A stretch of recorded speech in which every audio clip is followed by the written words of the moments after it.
రైతులందరికీ. ఇది డిసెంబర్ 17, 18 తారీఖు అంతే 20 తారీఖు వరకు ఎండిపోయిన తోట. దీనికి నీళ్ళు వదిలినాము, జిబ్బర్లిక్ యాసిడ్ వదిలినాము, ఇంకా అప్పటి నుంచి చిన్న చిన్న స్ప్రేయింగ్లు వదిలినాము. డ్రిప్కి వచ్చేసి 24 సున్నాను 9 24 50 కేజీల బ్యాగులు వదిలినాము, 3 బ్యాగులు. చిన్న పాటి స్ప్రేయింగ్లు చేసినాము, అదో 4-5 సార్లు చేసినాము అంతే, అంతకుమించి ఎక్కువ చేయలేదు. పూత రావడం కానీ ఫ్రూట్ సెట్టింగ్ కానీ అంతా బాగా అయిందన్న. దీంట్లో ఇంకో వచ్చేసేమంటే కిందన గడ్డి కానీ విపరీతంగా ఉంది, అయినా కానీ ఫ్రూట్ సెట్టింగ్ చూడండి ఎట్లుందో.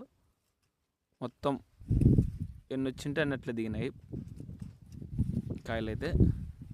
ఇంకోటి ఏమంటే మాకు పెద్దగా తీయడానికి అనుభవం లేదు, ఇట్లా చూపించడానికి అనుభవం లేదు, ఏదో జస్ట్ అట్లా చూపిలని చూపిస్తున్నాము. ఎక్కువ డబ్బులు ఖర్చులు చేసుకొని అంత అవసరం లేదు కాబట్టి.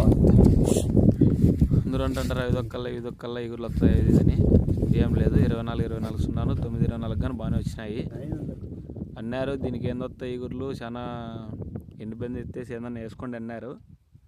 ఏమో ట్రై చేసినాము, వచ్చినాయి. మొత్తం ఏది లేకుండా అయిపోయినా ఏదో మాకు ఇండిపెండెంట్ వీడియో తీయాలనిపించింది, చేసినాము. చూడండి ఫ్రూట్ సెట్టింగ్ ఎట్టుందో. ఇంకా మేము దీన్ని అయితే సరిగ్గా అనుకోలేదు, వదిలినదైతే అన్ని డ్రిప్ బ్యాగులు ఏ ఒక్కటి వదలలేదు దీనికైతే, ఈ తోటకి. చూడండి మొత్తం అంత ఆకు కానీ మొత్తం ఏది కానీ క్లారిటీ పోతే బీభత్సంగా ఉంది. డ్రాప్ గీపోట్లు అసలు ఏం లేదండి.